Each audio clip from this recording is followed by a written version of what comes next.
السلام علیکم و رحمت الله و برکاته. دوستان و هموطنان گرامی، خداوند قادر یکتا خوب به همتا را شکرانه میگم برای تمام نعمتاش و برای تمام هموطنان و دوستان و هم ملت هم دین هم زبانان که امروز یا یکی در عین حال شاید که در سفر باشن، بعضی شاید در هواپیما، بعضی شاید در راه‌های خشکی که سفر هر رنگ میشه. مثلا سفرهایی که بحری ای، سفرهایی که خشکی ای، سفرهایی که هوایی ای و انسان ها هم سفرهاشون گوناگون میشه و از آن جمله ما میتونیم مشهورترین سفر یکی مسافرت، سفر به معنی رحلت کردن یا که مسافرت. بعضی سفری یک عمره میکنن، یعنی سفری مشهور به نام مرگ، یعنی به طرف آخرت سفر میکنن. خدای یکتا خوب به همتا سفر آخرت ما رو به خیر و به سلامت و به ریزومندی خودش نصیب و از دنیا رفتن مشرف شربت شهادت بچشونه و سفری میشه که در دنیا سفرهای حتی اگر یک عمره هم بشه که در دنیا بعضیا از وطنش یعنی سفر میبنده یا کوچ میبنده یا که رحلت میکنه به یک وطن دیگه، ترک وطن میکنه. ایران میگن سفر، یعنی سفر یک عمره دیگه بر نمیگرده، ترک وطن میکنه. خب بعضیاش سفر میکنه مانندی که مهاجرت مداریم، سفر بکنیم به نیت تجارت ای، به نیت کار ای، به نیت یک تماشا ای، یا که میشه سفر موقتا.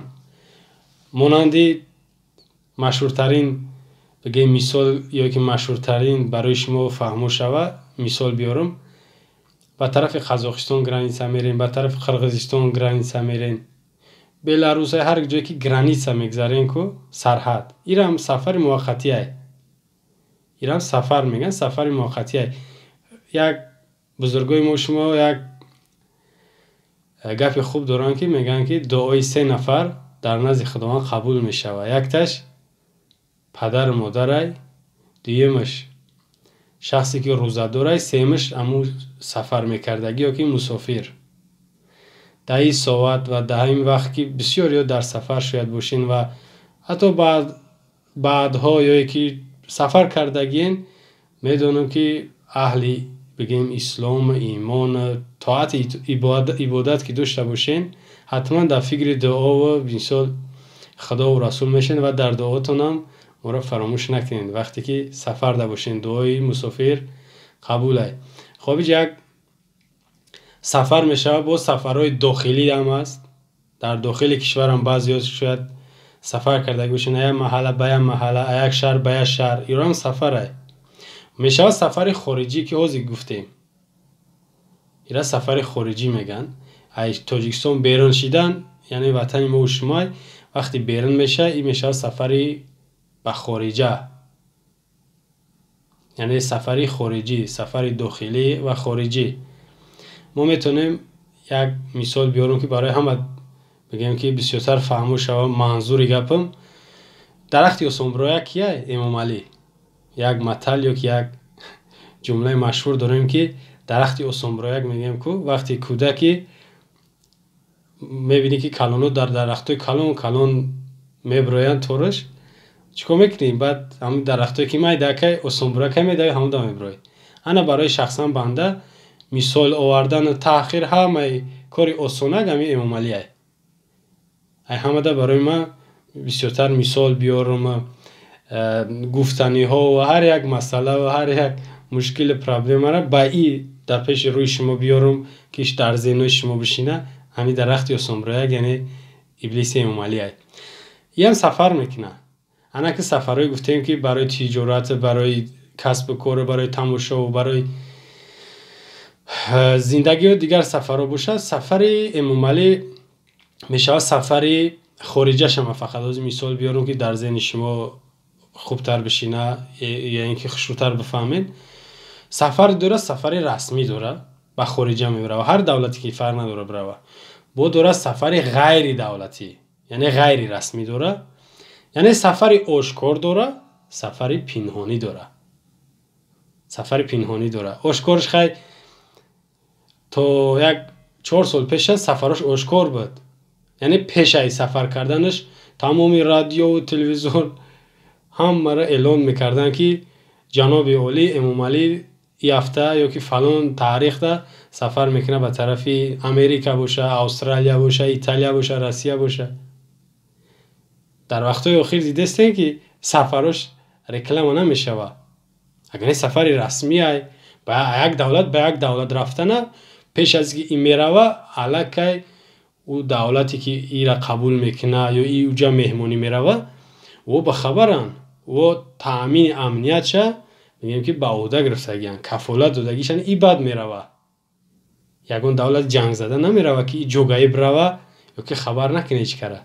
و شخصا گفته استم که بنده میدونم که 4-5 سال اخیر برای چی سفرش اعلان نمیکنه؟ برای ترس. میدونید چی با میترسه؟ ای کی میترسه؟ ای بغداد نمیره یا که عراق یا که سوریه که بترسه که اونجا تخت خونه که دولت‌های آزاد دموکراتی مردمی میروه، نه که میترسه یک رنگ یک موش کو پیدا میشه یک طرف. موش دیده نه یک سوراخی میدره دیگه سوراخی میبره کو. همین هم یک وقت میبینی که ای بلاروس پیدا شید، ای روسیه پیدا شید، ای قزاقستان پیدا شید. برای چی؟ بشکل اعلان نمیکنن تنتنه و فخر و تمام افتخارات. برای که یک گروه از هموطنان ما و شما آزادی خواه، مخالف، مبارزن که در همه جا تیارن که سفری را پیشواز گیریش ده یا یکی بگیم استقبالش ده خشونت چکا کنن حاضر کنن و این کار هم کردن. برای همین این میترسه. به عنوان مثال یادتون باشه در تاریخ 1 دکبر 2016 در چخیا در پراگ در اروپا پیشوازش گرفتن. کیرا؟ ابلیسا. دیدن چه خیلی بدی را ویدیو را بسیار دیدگین. دیدن چه خیلی پیشوازش گرفتن. سفری که با تنتنه و با افتخار رفت. دیدن عاقبت چه دیم بره به اروپا نمیره. برای چی؟ برای چی نمیره؟ ولی یک پشتیبانوش یا یکی همو خاکزناش یا که همو محبا و دوستدارش یک مثالی یک سوال فقط در ذهن مردم میشنونن که وای دور گپ میزنن نمیانه پیش گپ بزنن. ما دور گپ میزنه امام علی کورای کرای گنگای در تای زمین زندگی داره که نمیشنوه مورا.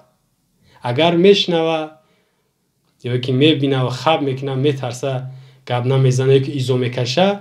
این دیگه مسئله یه که یک مسئله یه که او امکانیت نداره، شرایط نداره، وقت نداره که خودش بپره بیا با پیش ما.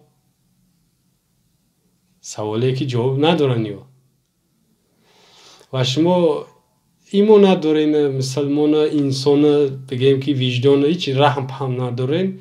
هدف شما مقصد شما ای گپ هم یه که رنگ نو دیگر را که در داخل تاجیکستان زندان کردن شما بیند زندان تون کنن. شما با این خاطری گپ هم میگین. انا سفرهای پنهانی ابلیس امام علی انمیه سببش که میدونه که پیشوازگیریش در تیارن. یک سفر ایگه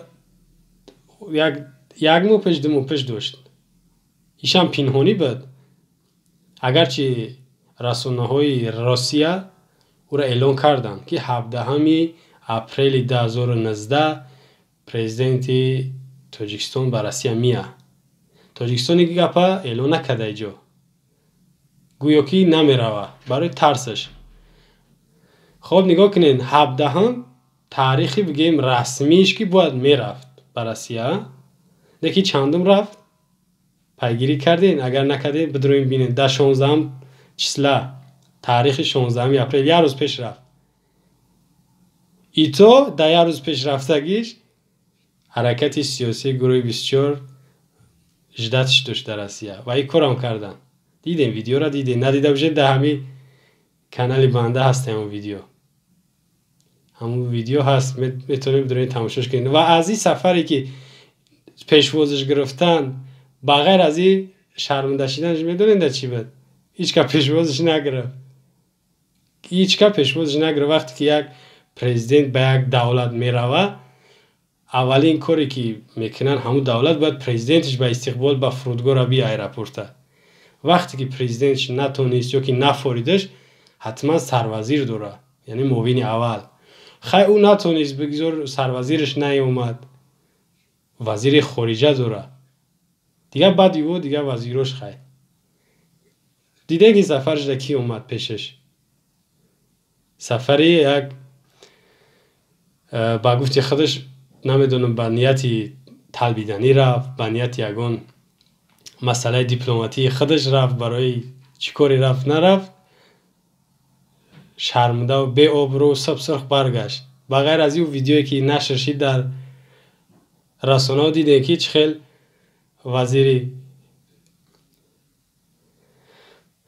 وزیرای ممالی را قطعی رئیسای ولایتش چه خیل نشون میتن طرز گپزنی را، رفتن از سلام کردن. این را همه مشاهده کردین و دیدین. انا یه سفری پنهانیش یا یکی سفری با ترس بلرز به جو رفتنش. برای نمی سفرش ای اشکار نمیکنه، اعلان نمیکنه. برای چی؟ میترسه. این دیگه صاف سفرش اعلان نمیکنه. اوجه فهمید که چی گپه. و این دیگه درجهش یکی طرف اروپا دیگه سفر نمیکنه. طرف دولتایی که آزادن، دموکراتی. اونجا وقتی یک نفری که رهبر دولت باشه، خچه پرزیدنت اعلان کنه با تیمبال پرزیدنت مردمی، وقتی مردمش کمبودی دید میبرن گپ میزنن. بغیر از امام علی با دیگر نفرش سفر داشتن. خیلی شرمنده شدن. باید باشه اگر اما 2016 که گفتم ای 19 سپتامبر تا 31 سپتامبر 2016 را در ورشوا در خاطرتون نبر بیارم که 2 روز اشتراک کردن، 3 روزگی در گریختن.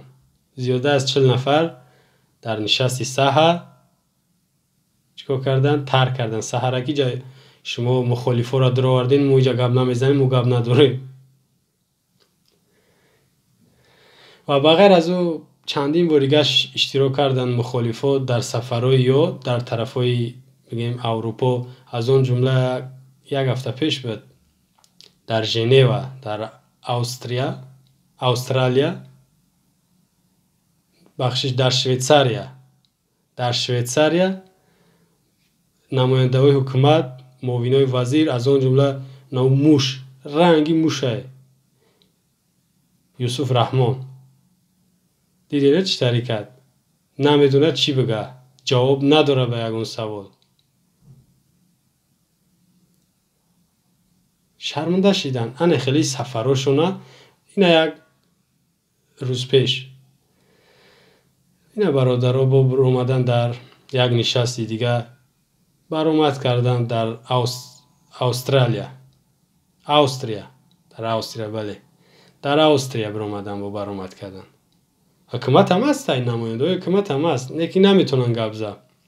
بغیر از دروغ گفتن به مردم، دروغ میگن، روی روز دروغ میگن که گپا حقیقت نداره، او حق نیست، او نوتوغری میگه، این گپی ما توغریه، ما همه را دیده استیم، همه صده، یگون پرابلم نیسته، ما در فکری بهبودی و آبادیم. دروغ میگن، یکی سرانو هم میدونشون.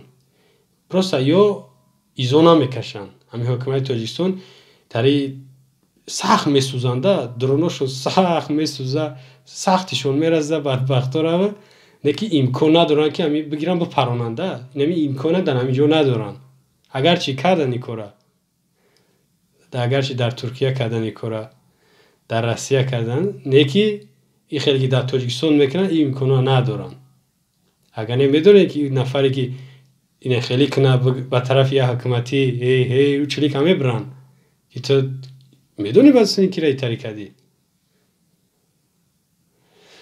خب انا سخنو یا که همی گفته های ما شخصا به این خاطر برای شما میگم دوستای عزیز یا بینندگان که همین چیزا رو ما باید فراموش نکنیم. یک دیمش که انم خیلی باید ما یورا در نمی سفرشون موقعشون جوشون تنگ کنیم. اینم خیلی دیگه لب زنن، لب میگن که دیگه نمو ای تاجیکستان بیره نشون، ای ترس ای تاجیکستان بیره نشون. انم خیلی بمرند هم تاجیکستان دیلشون بکفه نبرویم بیرن. مقصد ای گپ اینم میای که انم خیلی باید ما یورا حالشون بسیار یک تنگیده بیاریم که نبروین ای تاجیکستان. انم خیلی بمرند دنم جا حرام جنازه شون کنن یا یکی نمیدونم به جنازه رنگ چون ایشیاری نوشونه گورشون کنن دوشاب نکنن که به خارجه ببروین.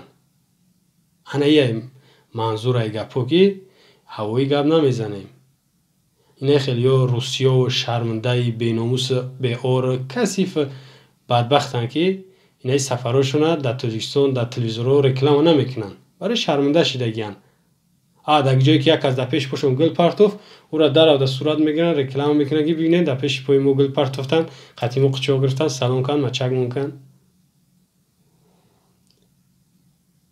برای همین حکومت شرمنده شید و در آینده هم شرمنده میشه یا ناموس ندارن یا مجبور خبیدگی هم کرسی را. یعنی اگر که چی کاریشونه بخپی نشان بدی که سر اونمو مسکر هم میکشن پریود میگن.